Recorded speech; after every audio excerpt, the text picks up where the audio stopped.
Welcome back to Dronacharya IAS YouTube channel. I'm Dr. Daman Benipal and you're watching Daily Current Analysis. इस video lecture में हम आज के important current affairs discuss करेंगे जो कि हमारी civil services preparation point of view से इम्पॉर्टेंट हैं. So let's begin with today's video. शुरुआत करेंगे आज के हमारे पहले टॉपिक के साथ जो कि science and tech and health point of view से इम्पॉर्टेंट है. We're going to talk about medicinal fungi. हम medicinal fungus या medicinal fungi की यहाँ पे बात करने वाले हैं.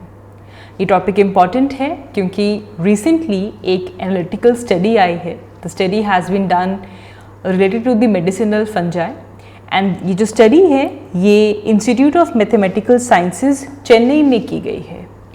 And study में ये देखा गया है that there are some chemicals that the fungus secrete that can be used as a novel drug. So we have some fungus जो कि कुछ ऐसे chemicals release करती है जिन chemicals को हम use कर सकते हैं in the form of drugs. तो यहाँ से medicinal fungus या medicinal fungi ये टॉपिक इम्पॉर्टेंट हो जाता है. अब कॉन्टेक्स्ट तो इस पूरी न्यूज़ आर्टिकल का यही है कि एक स्टडी हुई, कहाँ पे हुई?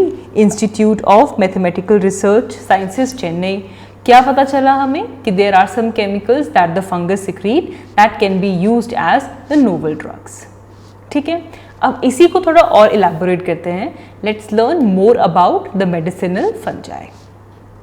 अब इस स्टडी में बेसिकली क्या किया गया, एक डाटाबेस यूज किया गया and this database is basically the medicinal fungi secondary metabolites and therapeutics, जिसमें हमारे पास there are total 184 medical fungus जिसका वो क्या सेकेंडरी मेटाबोलाइट्स रिलीज करते हैं, क्या थेरापेटिक वैल्यू है, इंक्लूडिंग मशरूम्स, इन सब का ये डाटाबेस है. तो क्या स्टडी को यूज़ किया गया बाय यूजिंग अ डाटाबेस जिसमें medicinal fungi, secondary metabolites and therapeutics का जो डाटाबेस है इसे देखा गया. इस डाटाबेस में क्या है, इसमें 184 मेडिसिनल प्लांट्स, फंजाई और मशरूम्स, इनका डाटा यहाँ पे कंपाइल किया गया है.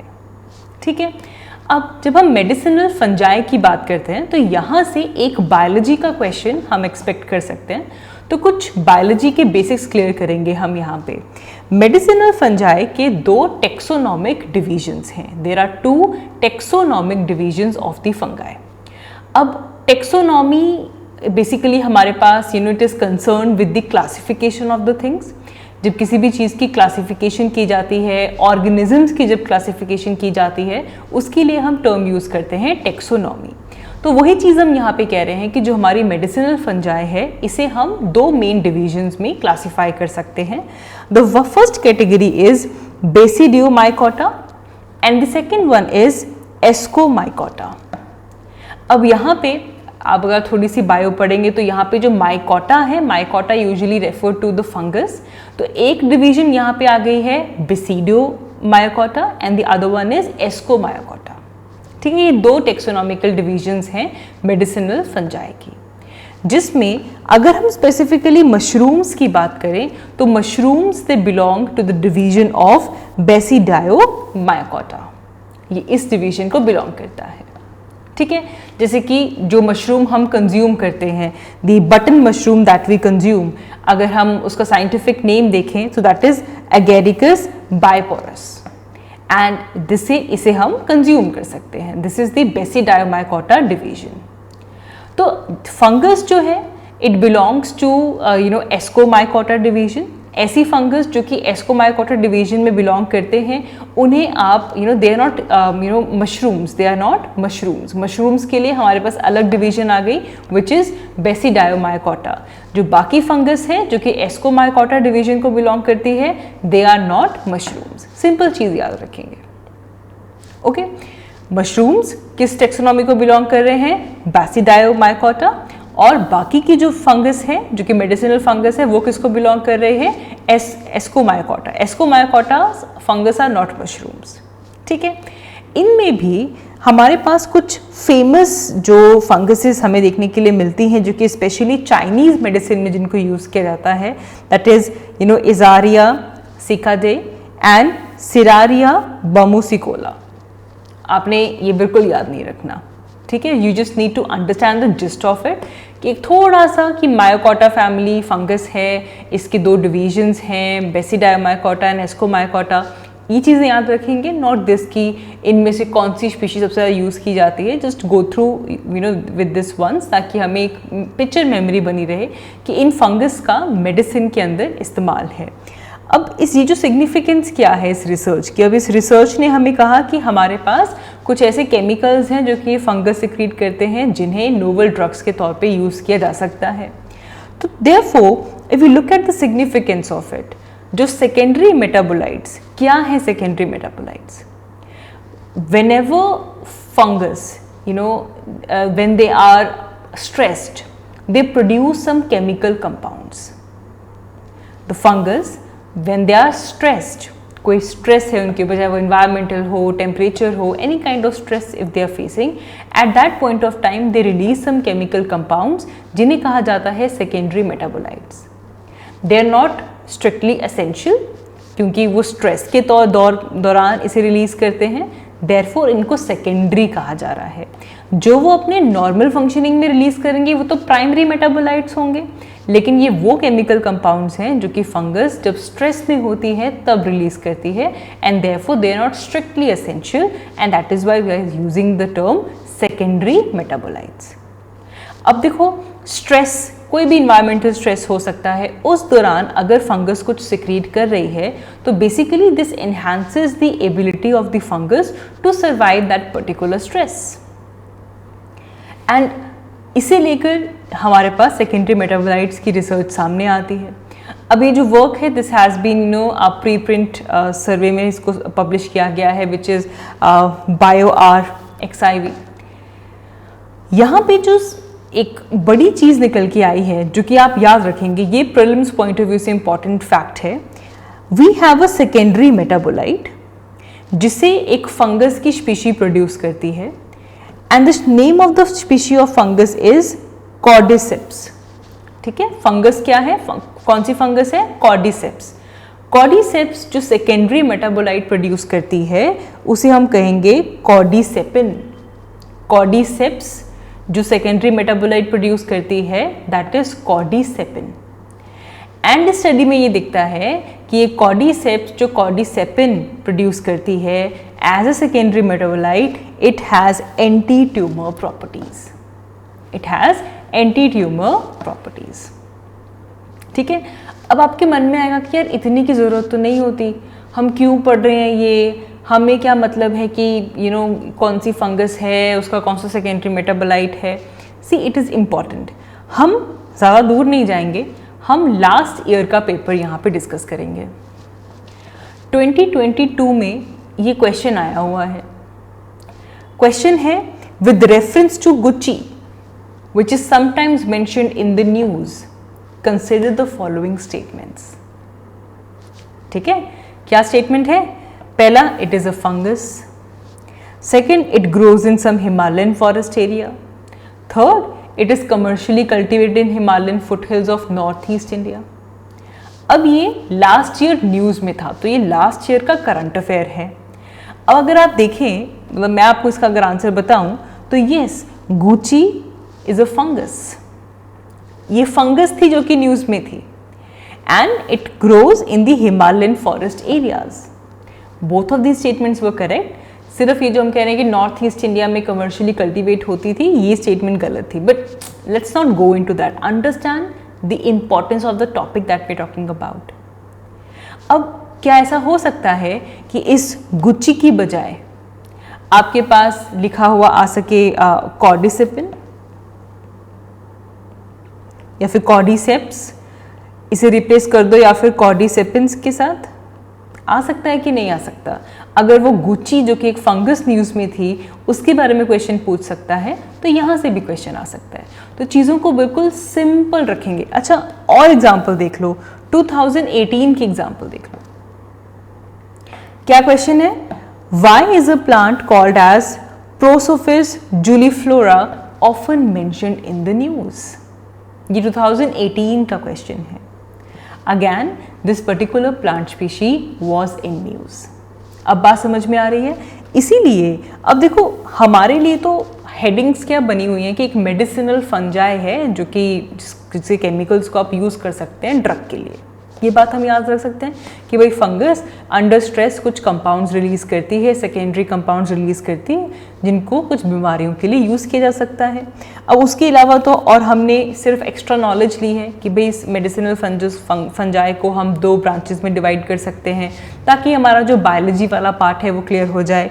उसके बाद हमने क्या किया, the main fact that you need to remember is that we have a fungus Cordyceps which produces a secondary metabolite cordycepin which can be used to treat anti-tumor conditions. Is that clear? So that is the purpose of learning about the medicinal fungi. Okay, moving ahead. हमारा next news article ये properly current affairs point of view से important है, इसके ज़्यादा mains में relevance नहीं है, as a fact आप इसे याद रखेंगे। It is about the Nobel prize in medicine. तो recently Nobel prize in medicine दिए गए हैं। If we look at the fact sheet तो the Nobel prize for physiology जिसे मेडिसिन भी कह दिया जाता है, this has been given to Svante Paabo. ठीक है, एक तो डायरेक्ट क्वेश्चन आपको पता होना चाहिए, आंसर पता होना चाहिए कि Nobel prize for medicine 2022 has been given to Svante Paabo. Who is he? He is a your Sweden-based scientist based in Germany who is credited with developing new and innovative methodologies to extract clean DNA from human fossils and for genoming the Netherlands genome. Again, अब यहाँ से 2 चीज़ें हमें याद रखनी है। ठीक है, आप खुद एक्सट्रैक्ट करो कि क्या क्या चीज़ें मुझे याद रखनी है। पहली ये कि भाई इस साल का नोबेल प्राइज़ फॉर मेडिसिन किसको मिला है? सवांते पाबो। क्यों मिला है? Because he developed some new and innovative method जिससे कि आप ह्यूमन फॉसिल्स में से, जो ह्यूमन बींग्स के जो डेड रिमेन्स हैं, ह्यूमन फॉसिल में से क्लीन डीएनए एक्सट्रैक्ट कर सकते हैं। And they use this method and by extracting that clean DNA they have done the sequencing of Netherlands genome. ठीक है, जिसे नीदरथल जीनोम भी बोल देते हैं, इसे इन्होंने सीक्वेंस किया है, Neanderthal genome. 3 steps. First, सवांते Paabo, ठीक है, नोबेल प्राइज मिला है मेडिसिन में। क्यों मिला है भाई? इन्होंने ह्यूमन फॉसिल्स में से क्लीन डीएनए एक्सट्रैक्ट किया है। कौन से जीनोम की सीक्वेंसिंग की है? He has done the sequencing of Neanderthal genome. ठीक है, अब along with this he also discovered that there is existence of some unknown subspecies of human family. ठीक है, there was an unknown subspecies of human family. करेंगे इसकी बात, जिसे वो रेफर करते हैं as Denisovans. Denisovans, and he said that the Denisovans, they lived around the same time when there was the Neanderthal genome was living. Okay, तो अब देखो इस आर्टिकल के 4 पार्ट्स हो गए, हमें इन 4 पार्ट्स की क्लियरेंस चाहिए। पहला पार्ट तो क्लियर हो गया, नोबेल प्राइज किसको मिला? सवांते पाबो को। क्यों मिला? क्योंकि उन्होंने क्लीन डीएनए एक्सट्रैक्ट किया। अब what of why we are talking about this, what of fuss about this? क्योंकि एक चीज़ देखें, इट इज़ पॉसिबल कि आप फॉसिल रिमेन्स से डीएनए सैंपल एक्सट्रैक्ट कर सकते हैं, लेकिन this process is extremely difficult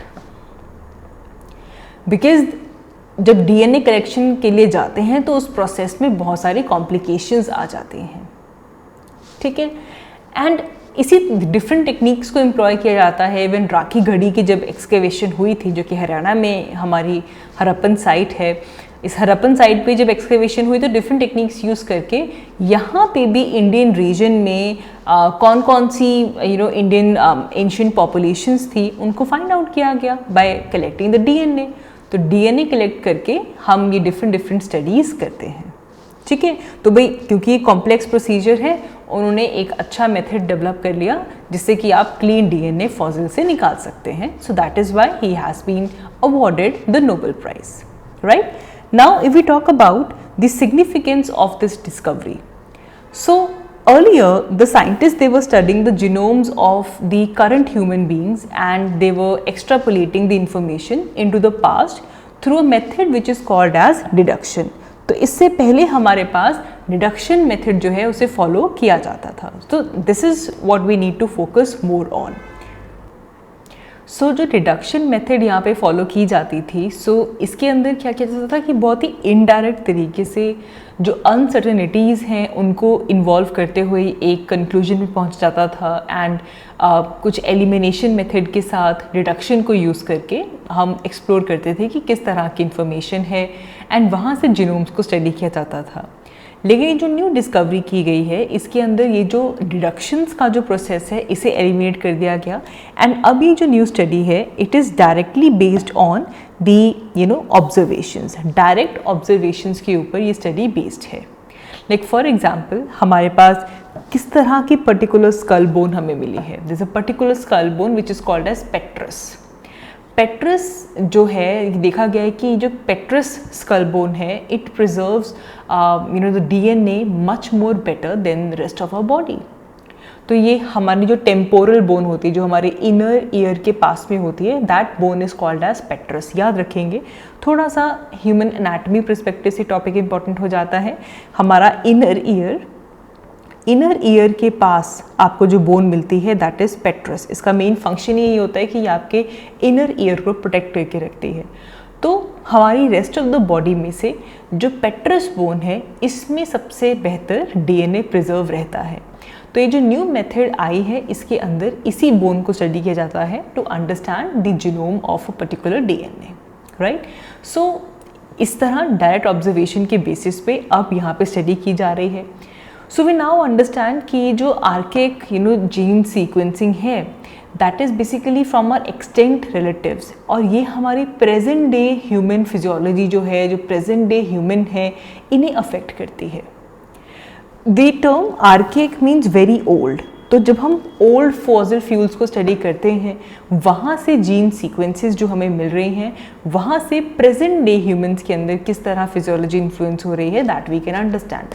like for example we see that कि हमारे पास एक वर्जन आता है which is Denisovan version of gene EPAS1. ये कॉन्फर करता है that such kind of individuals they have advantage for survival at high altitude. And mostly present day जो तिब्बतन एरिया में जो लोग रहते हैं उनमें ये जीन EPAS1 प्रेजेंट है. बट अगर हम इसको स्टडी करने जाते हैं तो ये डेनिसोवान वर्जन को बिलोंग करता है and it influences the physiology. So कल को आपको कोई पूछे कि क्या हम अगर ओल्ड फॉसिल फ्यूल्स को स्टडी करते हैं, ओल्ड फॉसिल फ्यूल्स की जीन सीक्वेंसिंग करते हैं, तो क्या उससे हमारा जो प्रेजेंट ह्यूमन बॉडी है, प्रेजेंट ह्यूमन है, क्या हम उनकी फिजियोलॉजी को समझ सकते हैं? Then the answer is yes. Along with this, now we understand human evolution and migration in a better way. अब हमारी ये अंडरस्टैंडिंग हो चुकी है कि हमारा इम्यून सिस्टम किस तरह इन्फेक्शंस के साथ रिएक्ट करता है. लाइक फॉर एग्जांपल 2020 के अंदर पेपर में there was a paper published in Nature जिसमें पाबू ने ये शो किया था there is one particular gene from the Neanderthals that aggravated the risk of severe diseases among the COVID patients. That एक particular gene है Neanderthals में जिसकी वजह से कोविड के पेशेंट्स में सिवियर डिजीज़ का जो रिस्क है वो और इंक्रीज़ हो जाता है. So this leads to an establishment of an entire new scientific discipline जिसे पेलियोजीनोमिक्स भी कहा जाता है. पेलियो टर्म हमारे लिए नई टर्म नहीं है. Paleo means very very very old, ancient. आप ज्योग्राफी के अंदर पेलियो मैग्नेटिज्म के बारे में पढ़ते हैं, right. So paleo is very old, ancient. तो एंशियंट फॉसिल फ्यूल्स को स्टडी करके उनके जीनोमिक्स को स्टडी करना ये एक न्यू साइंटिफिक डिसिप्लिन भी बन चुका है, राइट. नाउ ये हमें समझ में आ गया कि किस तरह हम क्लीन डीएनए एक्सट्रैक्ट कर रहे हैं और क्यों कर रहे हैं, what is the significance of it. Moving ahead next there are some facts that I think we should know about, क्योंकि यहाँ पे हम बार बार निएंडरथल्स की बात कर रहे हैं. So who are Neanderthals? Neanderthal is basically we can say कि ये ह्यूमंस की एक एक्सटिंक्ट स्पीशी है. This is an extinct species of human and mainly ice age के दौरान यूरोप के अंदर ये मेनली प्रेजेंट थी। एंड फीचर्स अगर हम देखें तो उनका जो फोरहेड था that was slightly receding forehead, brow ridges जो थी वो बहुत प्रोमिनेंट थी, ठीक है, receding forehead but the bro ridges were very prominent. And Neanderthals, they were associated, with the middle Paleolithic kind of age. Okay. अब ये जो होमो निएंडरथल्स हैं यूजुअली इनको सेपरेट स्पीशीज़ मान लिया जाता है then the Homo sapiens, because different evolutionary lines के ऊपर हम इवॉल्व हुए हैं। हम इवॉल्व होकर आज के जो स्टीरियोटाइप हमारे पास आ चुका है that is the homo sapien one. ठीक है, सिंपल चीज़ आपने क्या याद रखनी है कि ये एक्सटिंक्ट स्पीशीज़ है ह्यूमन बींग्स की। So therefore we say that Neanderthals are modern humans cousin species. जो हम आज हैं ये हमारी एक कज़न स्पीशी है जो कि एक्सटिंक्ट हो चुकी है। कब एक्सटिंक्ट हुई थी? 30,000 ईयर्स अगो। ठीक है, सिमिलरली एक तो हो गया निएंडरथल्स, इसी टाइम पे हमारे पास एक और एक्सटिंक्ट स्पीशी थी जिसे कहा जाता है Denisovans. Denisovan is also an extinct species of human. ये मेनली आपको साइबेरिया और जो एशिया वाला एरिया है, साउथ ईस्टर्न एशिया, यहाँ पे ये स्पीशी प्रेजेंट थी। And they also had a robust build, काफ़ी तकड़ा बिल्ड था इनका। एंड अब जो स्टडीज़ हमारे पास आई हैं वो ये कहती हैं कि निएंडरथल्स जो कि यूरोप में थे और डेनिसोवान्स जो कि एशिया और साइबेरिया वाले एरिया में थे, they coexisted about 20,000 years. And क्योंकि जब वो कोएग्जिस्ट कर रहे थे at this point of time, they not only interacted with each other, they also interbred. ये इन्फॉर्मेशन इंपॉर्टेंट है, कोएग्जिस्ट कर रहे थे, कोएग्जिस्ट करने के साथ साथ इंटरब्रीडिंग भी इन दोनों ही स्पीशीज़ के बीच में हो रही थी, the Neanderthal and the Denisovans. Svante Paabo, जिनको नोबेल पीस प्राइज मिला है for medicine, he has also published a book which has the title of Neanderthal man. Okay, and इससे पहले, ये तो 2022 की बात है। अब देखो कभी कभी क्या होता है कि पिछली बार का क्वेश्चन पूछ लेते हैं। 2022 में स्वांते पाबो को मिला अवार्ड, किस लिए मिला वो हमने देख लिया, लेकिन लास्ट ईयर 2021 में नोबेल प्राइज़ मिला था डेविड जूलियस और आडम पैटाप्यूशियन को। And this was done for the discovery of how human body perceives temperature and touch. ठीक है, ह्यूमन बॉडी टेम्परेचर और टच को किस तरह परसीव करती है, इसे लेकर लास्ट ईयर अवार्ड मिल चुका है। ठीक है जी, अब इससे पहले कि हम इस डिस्कशन को ख़त्म करें, क्योंकि ये डिस्कशन शुरू हुई नोबेल प्राइज़ से, तो नोबेल प्राइज़ क्या है ये भी जान लेते हैं। तो Nobel Prize is basically group of 5 separate prizes. इसमें 5 प्राइजेस आते हैं एंड ये उन्हें दिया जाता है those have conferred the greatest benefit to humankind. Humankind के लिए, मैन काइंड के लिए जिन्होंने कुछ अच्छा काम किया है, कोई बेनिफिट वाला काम किया है, उनको इस 5 कैटेगरीज के अंदर प्राइज़ दिया जाता है। यहाँ पे जो टर्म नोबल है ना, this has been named after Alfred Nobel. ये टर्म एल्फ्रेड नोबल से ली गई है। हिज नेम एल्फ्रेड नोबल, जो कि एक स्वीडिश केमिस्ट थे। He was an engineer, along with that he was also an industrialist and he was mostly famous for उन्हें कहा जाता था इन्वेंशन ऑफ डायनामाइट। उन्होंने डायनामाइट की यहाँ पे इन्वेंशन की थी जिसकी वजह से वो फेमस हुए थे। So dynamite is basically very highly explosive content जिसमें नाइट्रोग्लिसरीन प्रेजेंट होता है एंड टिपिकली इसको स्टिक्स में मोल्ड किया जाता है, तो बहुत ही एक्सट्रीम रिएक्शन ये क्रिएट कर सकता है। तो ये स्वीडिश केमिस्ट थे एल्फ्रेड नोबल। नोबेल प्राइज़ पहली बार 1901 में दिया गया था, जिसके बाद से कंटिन्यू हुआ है। प्राइज़ में 10 मिलियन स्वीडिश क्रोनर जो करेंसी है वो दिया जाता है and this money comes from a bequest which is left by the prize creator who died in 1895। Alfred Nobel का जो खजाना है वहाँ से ये प्राइज़ क्रिएट किया गया है, वहाँ से ये मनी दी जाती है। ठीक है, the bequest which was left by the Alfred Nobel, he left his will कि मेरी जो भी अमानत है, जो भी एस्टेट है, जो भी हेरिटेज है, इसमें से ये गिफ्ट, ये प्राइज़ दिया जाए। ठीक है, ये हिस्ट्री है नोबेल प्राइज़ की। फाइन, चलो आगे बढ़ते हैं। हमारा next article again current affairs perspective से इम्पॉर्टेंट है, mainly prelims point of view से एक इम्पॉर्टेंट फैक्ट है। It is about telecom technology development fund scheme. Telecom technology development fund scheme. So this scheme is in news. इसे launch किया है universal service obligation fund ने। So the telecom telecom technology development fund scheme which is launched by universal service obligation fund। हम क्यों इसकी बात कर रहे हैं, हमारे लिए क्यों इम्पॉर्टेंट है ये? क्योंकि ये जो स्कीम है this is aligned with our prime minister's clarion as well, which call for adding जन अनुसंधान which is the new phase of अमृतकाल। इस स्कीम में इंडियन एंटिटीज़ को इनकरेज किया जाएगा to induct the technologies which are tailor made, जिससे कि जो डोमेस्टिक नीड्स हैं वो पूरी हो सकें। जन अनुसंधान की जो स्कीम है उसके साथ ये जो आपका जो स्कीम लॉन्च की गई है बाय USOF वो अलाइन करती है। क्या है ये scheme, telecom technology development fund scheme?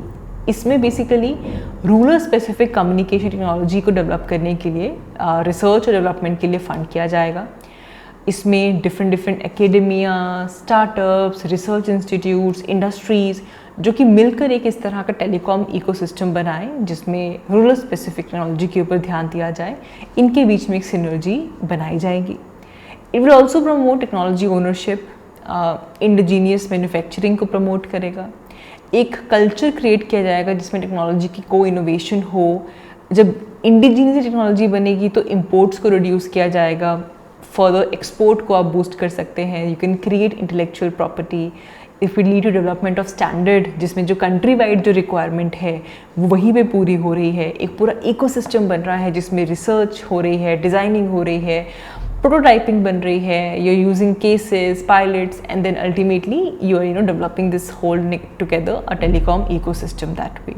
तो इसीलिए ये इम्पॉर्टेंट है बिकॉज हम जो कहने की आज़ादी के अमृतकाल में जो हम प्रधानमंत्री ने जो नारा दिया था जन अनुसंधान, उसमें ये जो USOF की स्कीम है universal service obligation fund, this scheme is important. ठीक है, यहाँ पे कभी कभार बॉडी के ऊपर क्वेश्चन आ जाता है। तो USOF क्या है? This is basically N attached office of department of telecommunications. ठीक है, मिनिस्ट्री ऑफ कम्युनिकेशन के अंदर ये एक अटैच्ड ऑफिस है। इसे फॉर्म किया गया था under Indian telegraph amendment act 2003, जिसके बाद इसे स्टैट्यूटरी दर्जा दिया गया था। It is headed by an administrator and USF का जो फंड है it is also appointed by the central government and which administers the fund as well, right? So this is important, याद रखेंगे। So I guess that is all. आज की इस video के लिए इतना ही। Thank you so much for watching. I will see you all in my next one. Thank you.